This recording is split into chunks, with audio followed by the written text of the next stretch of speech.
Kuya, punta muna tayo sa schedule sa pari, no? 8 a.m. may blessings siya at misa sa kasal, no? Yung nag-viral, no? 9:30 may funeral mass. Grabe, punong-puno yung pari, no?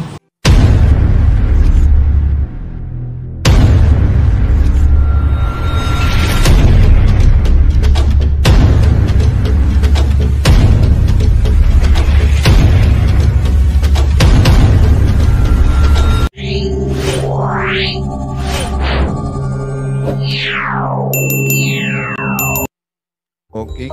Magandang araw po mga kapuntos, at sa araw na ito po meron po akong tampok na video para sa inyo at sana ay magustuhan ninyo. Kaya sa mga bago pa po sa aming channel, please po don't forget to hit the subscribe button at ang notification bell para maging notified kayo sa bawat video na ilalabas ko sa channel na ito. At bilang kahilingan po ng punto por punto team at naway maintindihan po ninyo, sana po wag nyo pong i-skip yung mga ads sa aming mga video. Sa maliit na bagay na po na yan, malaking tulong po yan sa ating programa at sa ating ministry. Sana po maunawaan po ninyo. Maraming salamat po, kaya wag na po natin patagalin. Simulan na po natin. Magandang araw sa inyo mga kapuntos, at sa araw na ito may tampok po akong video. At ito po yung tungkol doon sa nag-viral ngayon na kasal doon sa Negros Occidental, Amlan, Negros Occidental. Narito po ang video.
At yun po ang naturang video. At based mo sa ating napanood sa naturang video, para po lumilitaw na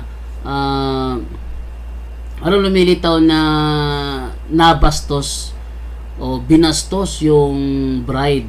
Actually, nag-ano sila ng message, no? At yung kanilang message, kanilang pinost. At tingnan ko muna, sa ko ba na ilagay yun, na double check ko muna yung aking mga ano dito, mga okay. Oh, yan, ito. Ito yung kanilang post, no? Pakita natin sa screen. Ayan, yung kanilang post nila. Ito ay post from sino to? Si Janine Set Suelto Sagario. Yun. Is with Jove Deo Gracia Sagario. Sabi nila ganito. Ayan. Maayong kaadlawon everyone. Big day, special day jud dapat namo ning adlaw sa ako partner because wedding namo. Pero ang dapat moment namo kay naguba. Perting guba. June 8, 2024 at exactly 8 a.m. ang amua nga wedding, but at the last minute, June 7, 2024, 11 p.m., one of our ninangs nga gaserve sa church kay ni Ari sa balay to inform us nga gitugon siya sa taga-convent nga na-reschedule ang time sa among wedding from 8 a.m. down to 9:30 a.m. So kami dali-dali sa dog inform sa among both sides and sa appeal sa among wedding entourage.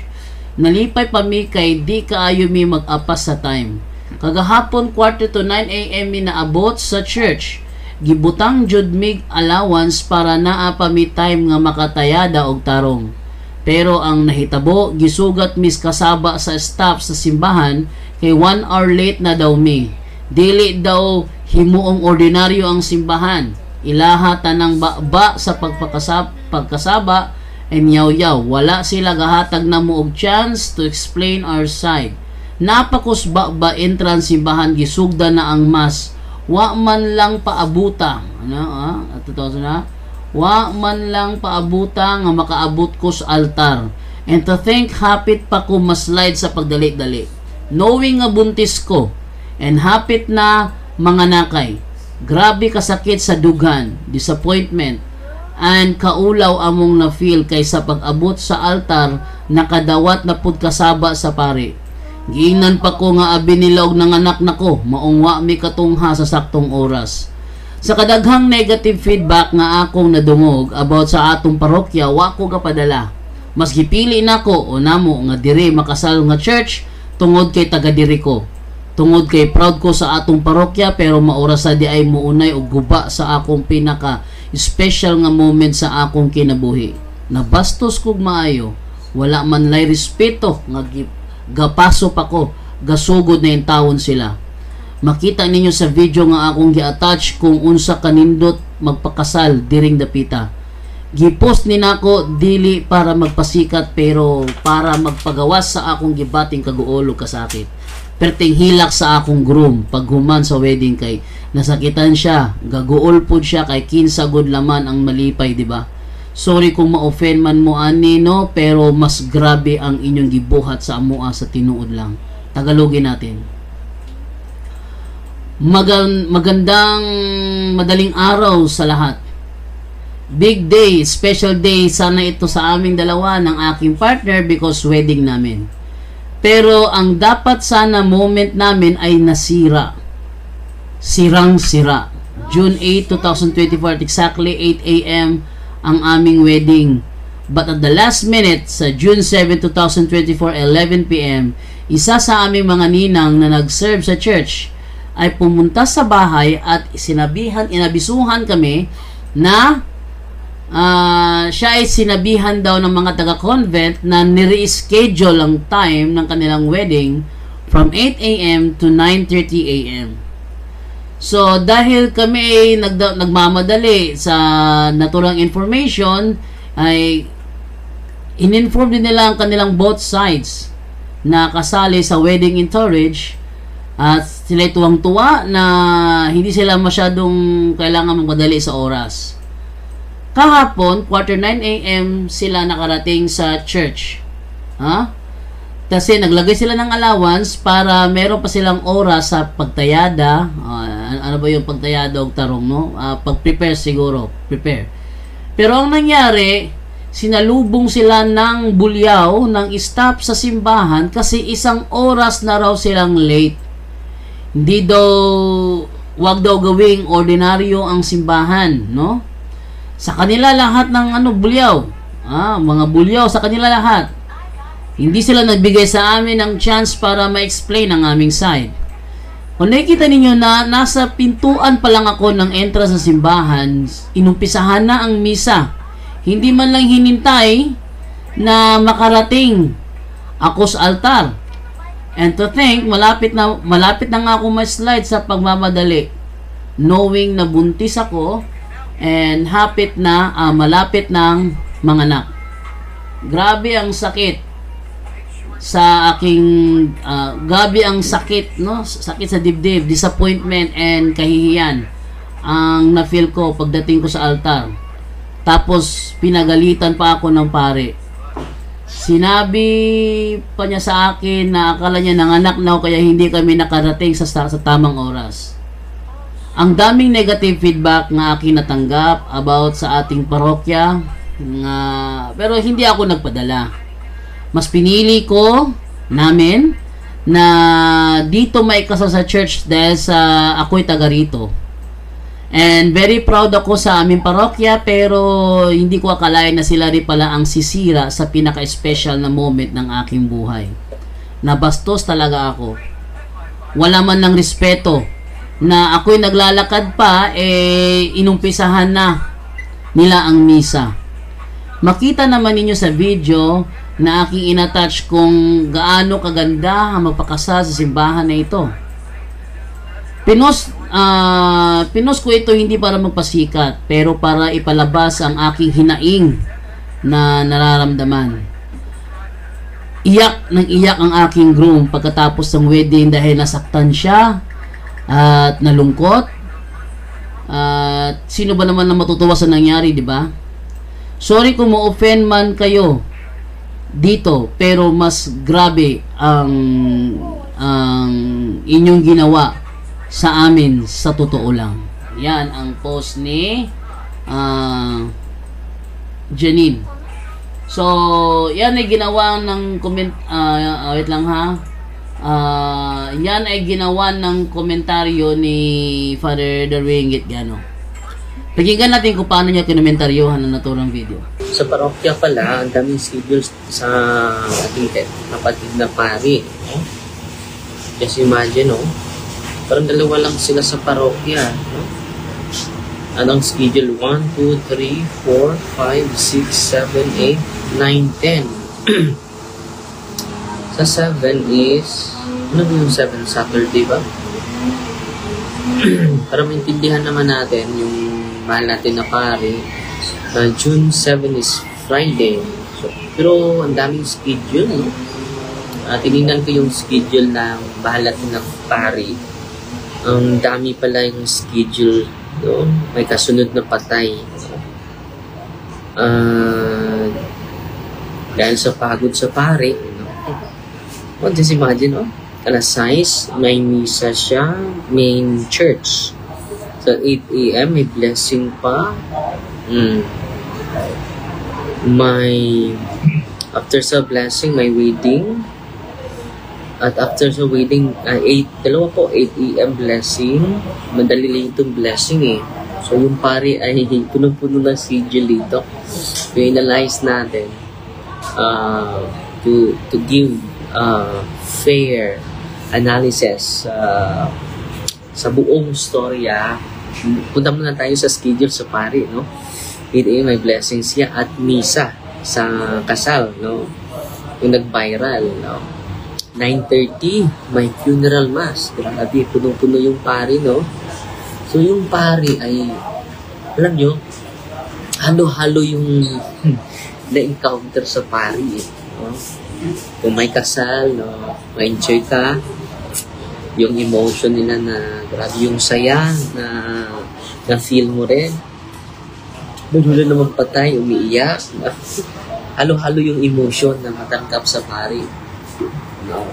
Maraming negative, maraming positive, ganon. Dahil sa kapuno ng schedule ng pari, no? May sometimes personal struggle tayo, hindi natin mapigilan. No? Punong-puno. Alas 11 may bautismo. Alauna may patay na naman. Alas 2 may patay na naman. Alas 4 may chapel mass. Alas 5 may chapel mass. So, kita ninyo yung laging nagpadali yung pare. So, Miscommunication lang talaga ang nakita ko na problema. Miscommunication, at yan sa miscommunication, merong mga mixed emotion, mga negative emotion. Sa pari, dahil punong-puno yung schedule sa pari. Sa side sa pari, ano gawin ko nito? May misa pa ako. May bautismo pa ako. After bautismo, pahinga ka na kaunti. May launa, alas 2, alas 4, alas 5. So, punong-puno yung pari ng schedule. Dahil doon, at may negative siya na, siguro na narinig, pasa-pasa na storya, yun, hindi niya napigilan na naging impatient yung kapatid natin.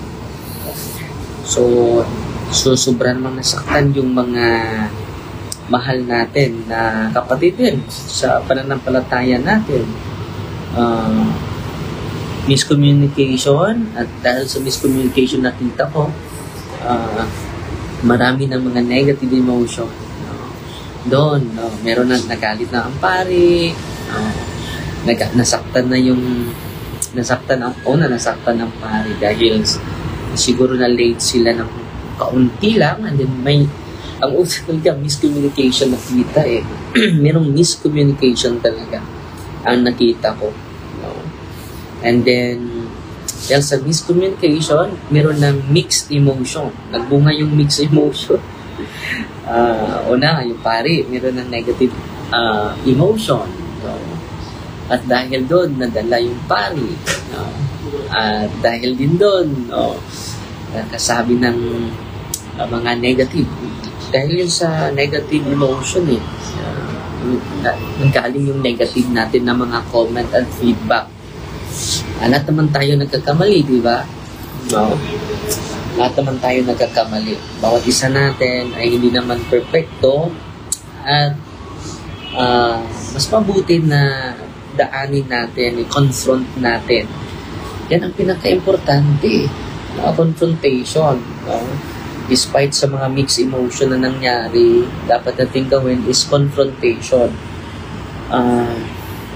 Tingnan ko muna ang yung nandiyan yan sa Leviticus. Ito ang dapat na virtue na i-develop natin.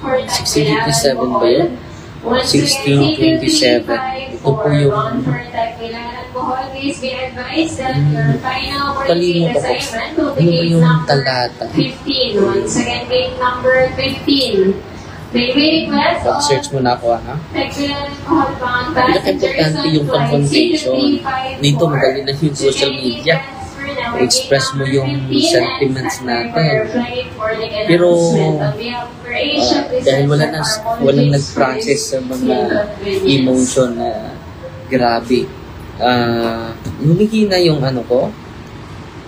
Isang volume, Father, humihina. Humihina ba? Umina ba yung ko? Boarding na ka-Father. Malapit na.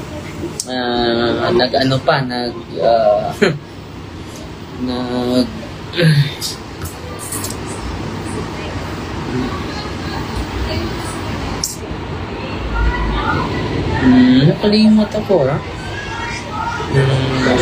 Okay na? Wala pa. Transfer.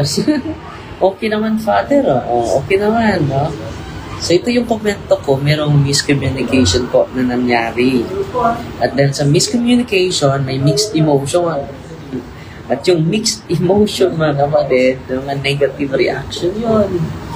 Galing sa negative na emotion natin, and follow na yung negative na mga salita, banghang na salita minsan, at mawala na yung pasensya natin.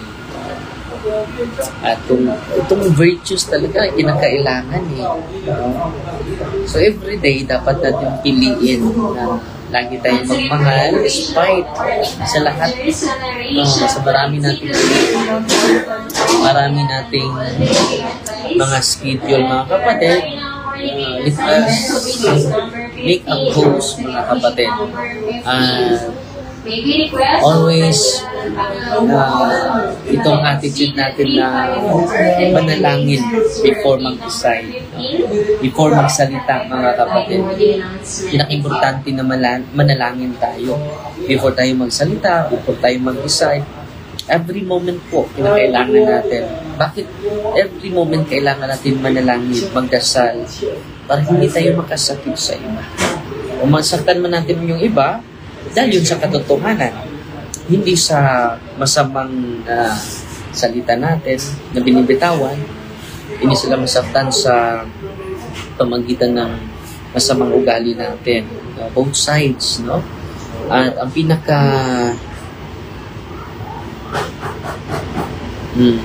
ang pinaka-importante, mga kapatid, more dialogue.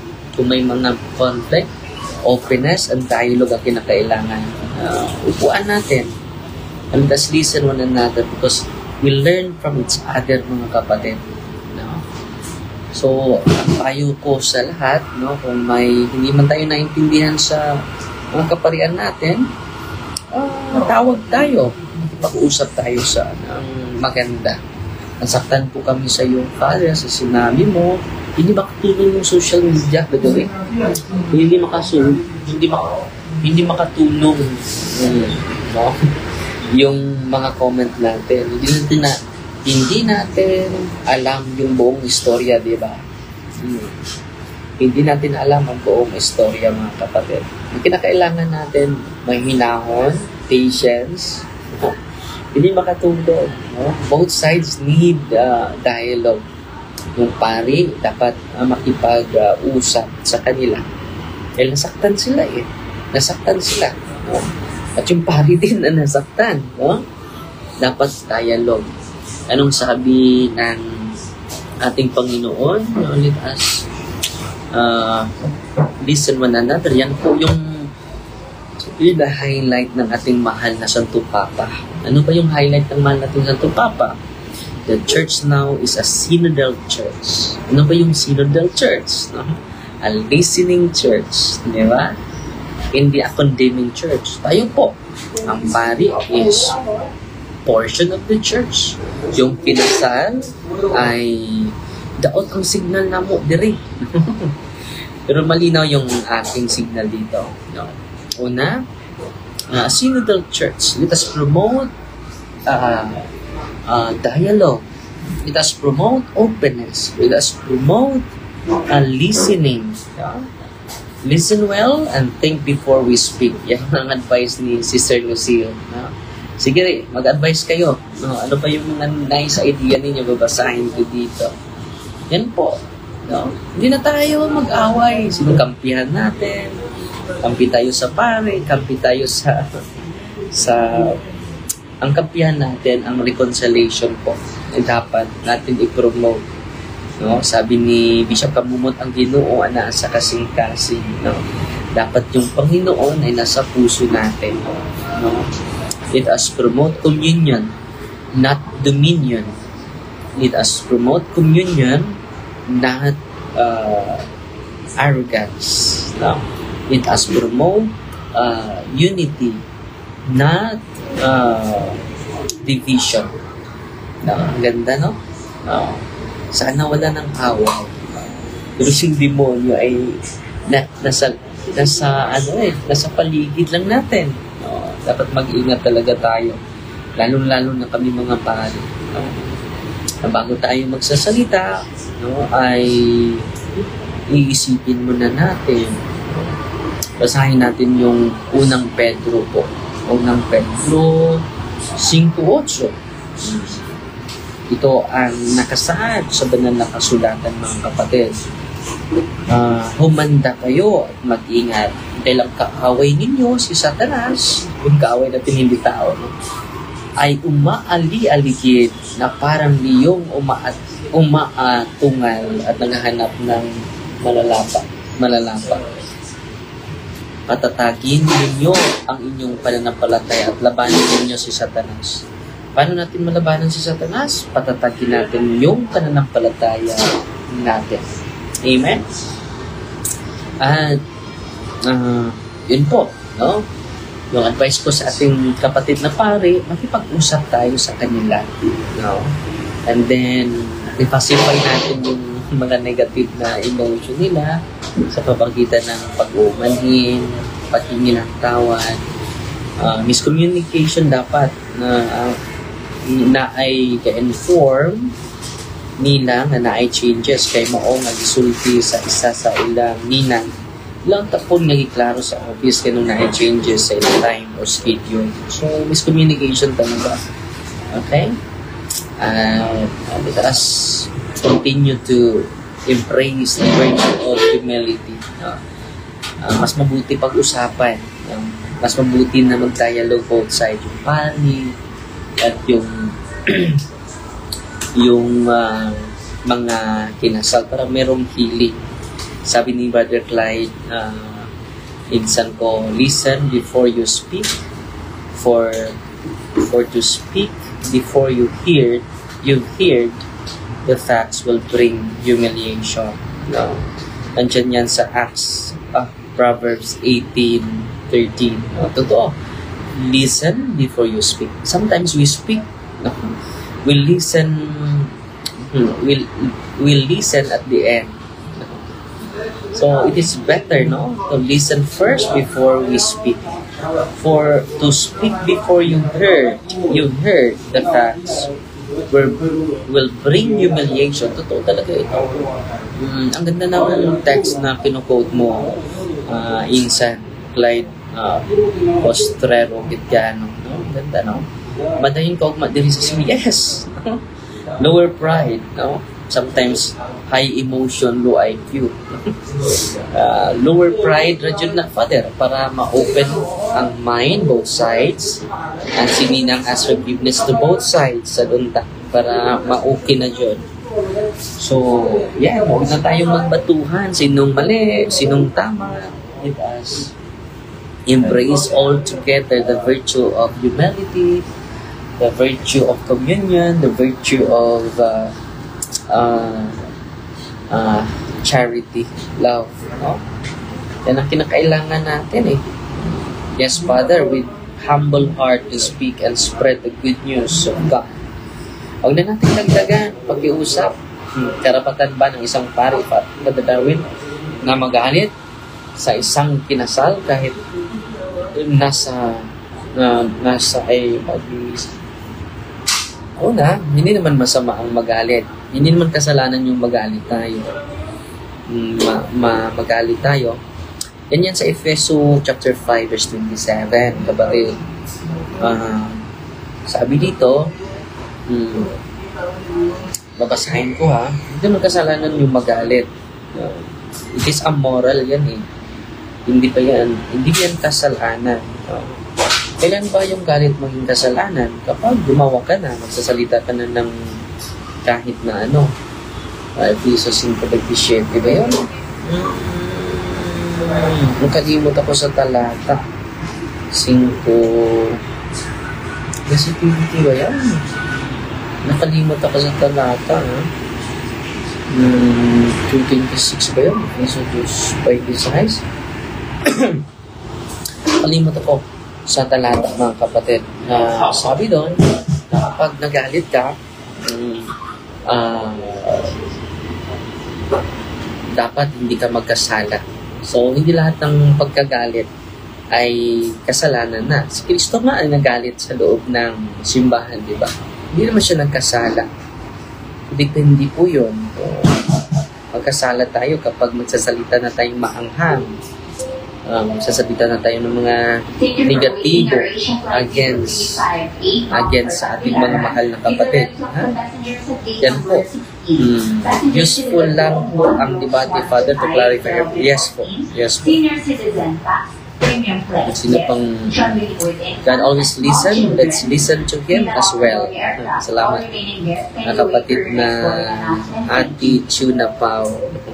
Dala din sa atin siya ng sa 10 stars po. So, yung mga advice lang ang babasahin ko muna ha. Kung mag-comment kayo, tawra ang pari dili na nato siya i-judge. Yes. Dapat hindi both sides, hindi dapat natin i-judge. No? Hindi natin i-judge yung pare, hindi din natin i-judge ang kapatid natin. Puro tayo kapatid eh. Minsan ay nakukulangan lang tayo sa pasyensya. Nakukulangan tayo sa mga virtues na kinakailangan natin. No?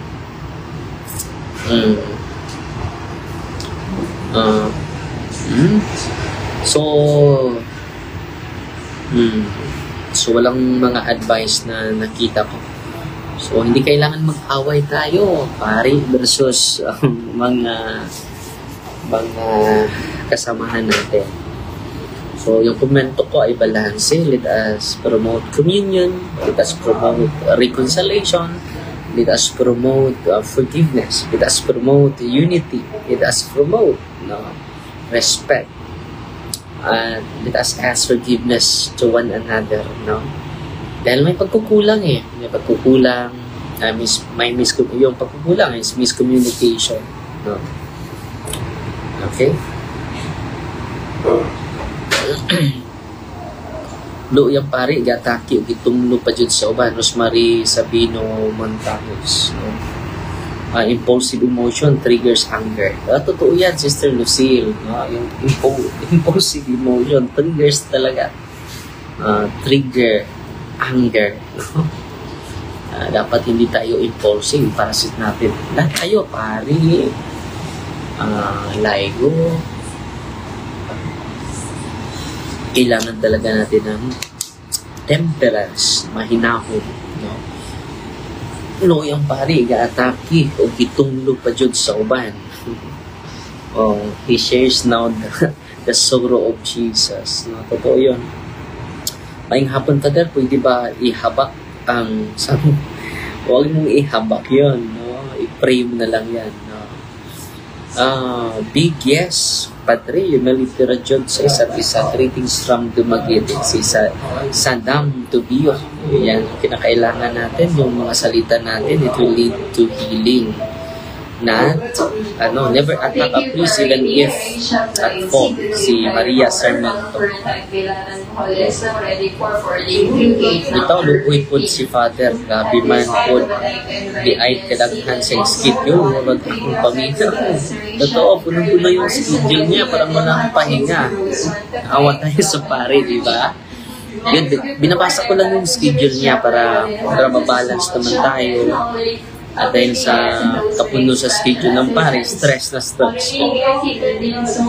Hindi na nakita ko. Stress na stress yung pare. Punong-puno yung schedule niya, di ba? Dahil sa stress ng pare, sometimes we are also impulsive. Ako nga, minsan ay impulsive minsan. Okay. Yan talaga ang struggle natin. Struggle natin yan araw-araw, di ba? Sometimes we are so impulsive. No? Ako din.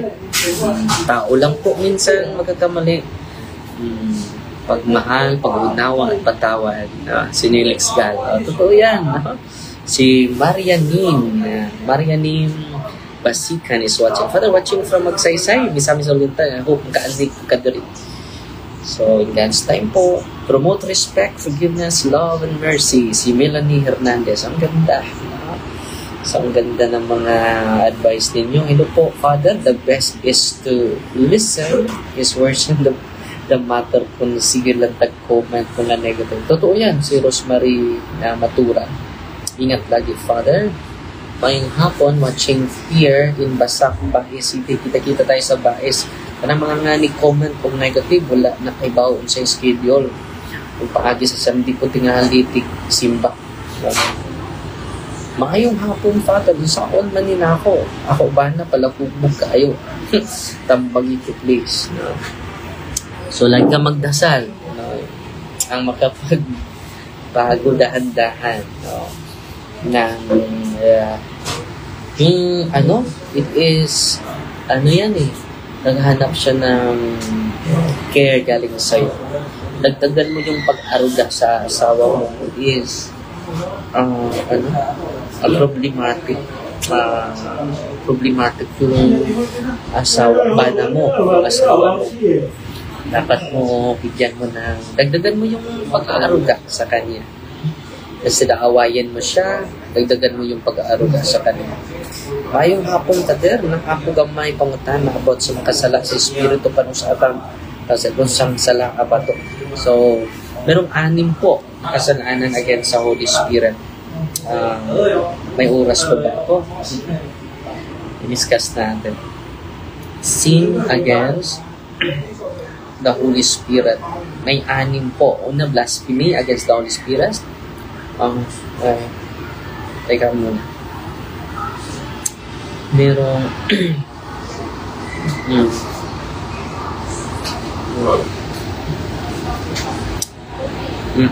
teka muna.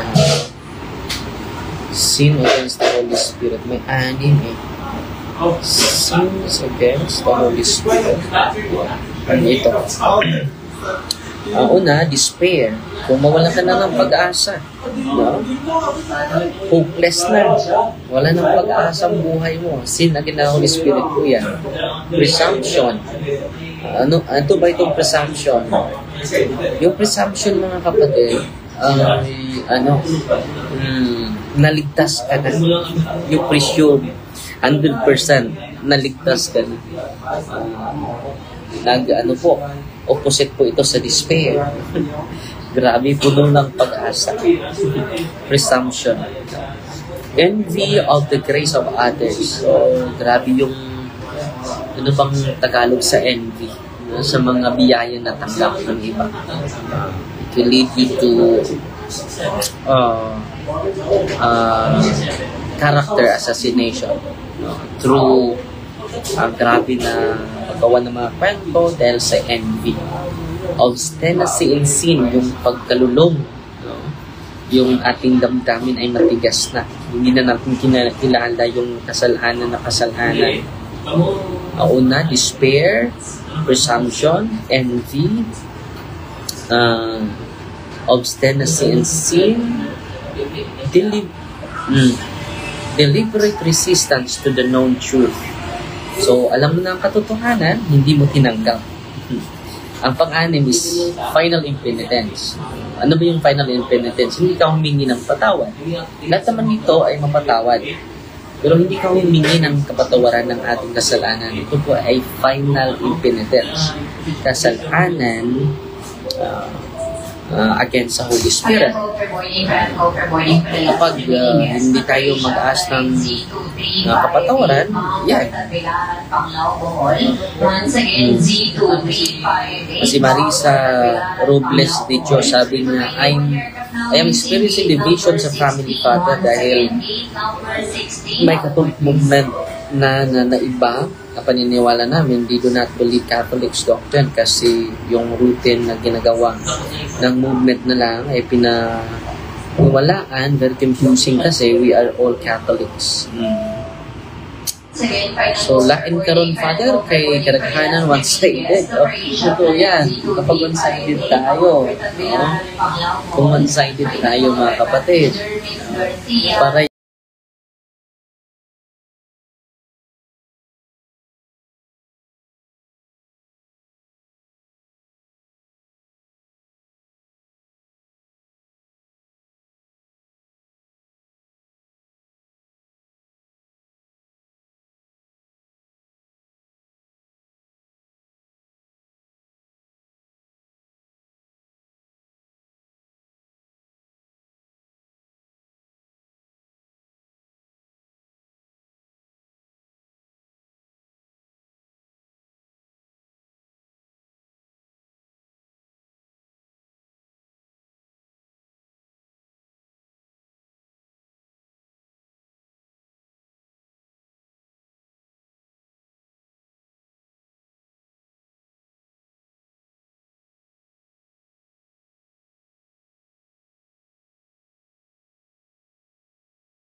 Make his message known